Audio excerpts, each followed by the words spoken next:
Bumaba ng 10 puntos ang satisfaction rating ng Administrasyong Aquino base sa pinakabagong survey ng SWS o Social Weather Stations. Nasa plus 56 bagamat very good pa rin ang score ng administrasyon.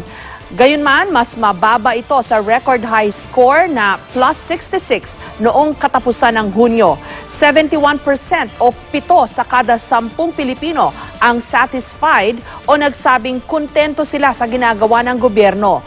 15% naman ang dissatisfied o hindi kontento, habang 13% naman ang ambivalent o hindi tiyak ang sagot.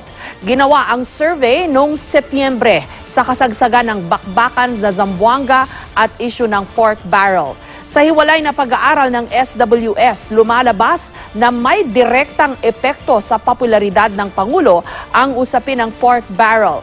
Ayon naman kay Presidential Communications Operations Office Secretary Sonny Coloma, pagbubutihin daw nila ang kanilang trabaho kahit pa bumaba ang rating ng administrasyon.